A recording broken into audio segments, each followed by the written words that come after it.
ඉරානයට පහර දීම කිසිසේත්ම අනුමත කරන්න බෑ. ඒක පළවෙනි පහර දුන්නේ ඇමරිකාවයි ඊශ්‍රායලයයි. ඒකෙන් අපිට තේරෙන්නේ මොනවද? ලේ පිපාසයෙන් පිරිච්ච රටවල් දෙකක්. මේගොල්ලන්ට ගාසාවල ලක්ෂ ගාණක් දරුවන් කාන්තාවන් පිරිමින් ඒ ගාසා තීරෙම නැති කරලා මේ පිපාසය අඩු වෙන්නේ නැති වෙන දැන් ඉරානය මෙතන තියෙන සම්පූර්ණයෙන්ම ඉස්ලාමීය බල කොටුවක් හදන එකට විරුද්ධ වීම. මේගොල්ලන්ට මෙච්චරයි ඕනේ. හේතුව එක දෙයක් මතක තියාගන්න. කිසිම අවියාවිදක් නොගෙන ආපු ට්‍රේනින් වලට ආපු යුද නැවක්. ඉරානයේ යුද නැවක්. ඔයගොල්ලෝ බලලා යුද නැවක් නම් අවියාවිද තියෙන්න බෑ. එහෙම අවියාවිදයක් තිබෙන්නේ නැහැ. ඉරානයේ විදේශ ඇමතුමා කියලා තියෙනවා. ඒක විශාඛපට්නම් වලදී ඉන්දියානු මේ හැම රටකම ඇවිල්ලා තිබුණා. ලංකාවෙනුත් ගිහිල්ලා තිබුණා. අහලා බලන්න ඒගොල්ලෝ අවියාවිද අරන්ද ගියේ කියලා. මිලන් 20යි 26 කියන නමෙන් ඒක කෙරුණේ. නමුත් මෙතන බරපතල දැනුවත්ව වැරදීමක් වෙලා තියනවාද? ඒක වෙලා තියෙන්නේ ඉන්දියාවත් මේ යුද අවස්ථාවේදී මේකට අවසර දුන්නේ එකයි. ශ්‍රී ලංකා රජය කනගාටුයි. මුස්ලිම් කට්ටිය 85%ක් කරට තිබ්බ මේ රජයේ වර්තමාන අනුර කුමාර දිසානායක සහෝදරයාගේ රජයෙන් පැය 11ක් අරන් තියනවා තීරණ ගන්න. පැය 11ක් යනවාද තීරණය කරන්න. රටේ ආරක්ෂාවකෝ අභ්‍යන්තර ආරක්ෂාවකෝ ජාත්‍යන්තර ආරක්ෂාවකෝ ජාත්‍යන්තර ප්‍රදාවට අපි දෙන පණිවිඩය මොකද්ද?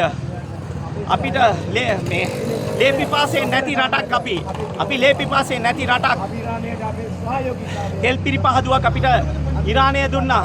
නමුත් අපි ඒගොල්ලන්ගෙන් 170 දෙනෙක් බිලිගත්තා. ඒක කියන්නේ බොහොම භයානක තත්වයක්. ඉස්සරහට ගිහිල්ලා ආජන්ටිනාවයි මහා බ්‍රිතාන්‍ය යුද්ධය 1982 මට මතක හැටියට 82 ෆෝක්ලන්ඩ් යුද්ධයේ ඒ වෙලාවේ අවස්ථාවක් තියෙනකොට ශ්‍රී ලංකා රජය සහයෝගය දුන්නේ බ්‍රිතාන්‍ය රජයට. අපිට එක්සත් ජාතීන්ගේ සංවිධානයට ඡන්ද ඕන වෙලාවෙත් ආජන්ටිනාව කිව්වා ඔයගොල්ලෝ වෙන පැත්තට උදව් කරේ අපි ඔයගොල්ලන්ට ඡන්ද දෙන්නේ නැහැ.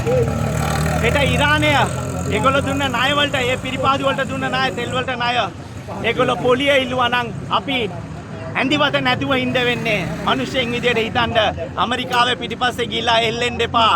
ඊශ්‍රායල් පිටිපස්සේ ගිහිල්ලා එල්ලෙන්න එපා. ඒගොල්ලෝ හෙට අපිවත් බිලි දෙයි. අපිවත් බිලි දෙයි. ලංකාවේ කට්ටියවත් බිලි දෙයි. ළමයි ඉස්කෝලේ ළමයි 180 ගාණක් මරපු අමුමේ මරපු ගැහණු ළමයි පුංචි දරුවන් මරපු එතනින් තමයි මේගොල්ලෝ පටන් ගත්තේ. බිලි දෙන එක ඒගොල්ලන්ගේ වැඩක්. ලංකාවේ හෙට ඕගොල්ලන්ව බිලි දෙයිද? මෙතන ඉන්න කට්ටියව බිලි දෙයිද? ඒක අපිට විශ්වාස කරන්න බෑ. ඇමරිකාව කියන්නේ කාටවත් පක්ෂපාතී නැති රටක්.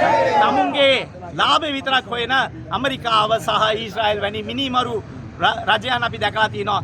ඒගොල්ලෝ නැති කරා ඉරාකය, ඒගොල්ලෝ නැති කරා ලිබියාව, ඒගොල්ලෝ නැති කරා සිරියාව, ඒගොල්ලෝ නැති කරා පලස්තීනය, ඒගොල්ලෝ අෆ්ගානිස්තානයේ නම් රෙදි නැතුව ඒගොල්ලන් අවියවද තියලා දුවගෙන හෙලිවැල්ලෙන් දුවගෙන ගිය හමුදාව, වියට්නාමෙන් ගුටි කාපු හමුදාව, අනිත් තැන් වලින් ගුටි කන හමුදාව. ඔයගොල්ලෝ හිතනවාද මේගොල්ලෝ පුළුවන් නම් පල්ලෙයන් ඇවිල්ලා ගහන්නේ කියන්නේ එච්චර හයියක් ඔයද අත් කකුල් නැතුව තමයි ගෙදර යන්න වෙන්නේ. මේගොල්ලන්ට බොඩි බෑග්ස් මදි වෙනවා. ඇත්තටම කියන්නේ මුස්ලිම් කට්ටියට අත තියන්න එපා. අපි සාමකාමයෙන් ඉන්න මිනිස්සු. නමුත් අත තියන්න එපා. උත්තර දෙන්න කට්ටිය ඇති ඉරානයේ විතරක් ඇති. මං හිතන්නේ පාකිස්තානයයි තුර්කියයි එක්කව වෙන්න ඕනේ මේකට. ඒක එක්කව වෙන්නේ නැති එක හරිම කනගාටුයි. එක්සත් අරාබි එමිරාජයේ මිනිසුන්ට ගහලා නැහැ. බහරේන් වලට මිනිසුන්ට ගහලා නැහැ. සෞදි වලට මිනිසුන්ට ගහලා නැහැ. කුවේත් වල මිනිසුන්ට ගහලා නැහැ. ඒ ගහලා තියෙන්නේ ඇමරිකානුවන්ට පන්තන් අල්ලන එතන තියෙන බේසස් වලට තමයි ගහලා තියෙන්නේ. ඒ බේසස් වල දාන්න මැද පෙරදිග සාමය තියෙනවා. නමුත් ඇමරිකාව සහ ඊශ්‍රායලය ඔය සාමයට ඉඩ දෙන්නේ නැති බව වගකීමකින් කියනවා. මැද පෙරදිග අස්ථාවර වෙයි කියන බයට තමයි ඒගොල්ලෝ වෙනිසිලාව මේ මුදලෝ ගෙදර පැන්නලා ඒගොල්ලන්ව අරන් ගියේ. මතක තියාගන්න ඉරානයේ වෙනිසිලාවක් නෙමෙයි. ඉරානය මේ එක්සත් අරාබි එමිරාජය නෙමෙයි. ඉරානය වෙන රටක් නෙමෙයි ඔයගොල්ලෝ කියලා යටත් කරගන්න. ඉරානය කියන්නේ ඇවිල්ලා බලන්න 10ක් ගැව්වොත් එතත් මම කිව්වා 3ක් ගහනවා පිටකොන්ද හෙල්ලෙන දවස් 4න් යුද්ධේ නැති කරනවා කියපු ට්‍රම්ප් මහත්තයා අද 7 වෙනි දවසේ වෙනකොට සතිය යන යුද්ධය දිගහැරනවායි කියන ලැජ්ජ නැති ප්‍රකාශ කරනවා. ඒ කියන්නේ මේගොල්ලන්ට ලේ පිපාසය තියෙනවා. අපේ ඒ අවස්ථාවේදී හෙට චීනය ඇවිල්ලා කිව්වොත් ලංකාවේ මේ නාවික බේස් එකක් හදන්න ඕනේ කියලා අපේ රජයට බැහැයි කියන්න බෑ. හේතුව චීනය හම්බන්තොට වරාය දැන් චීනයට සතුයි.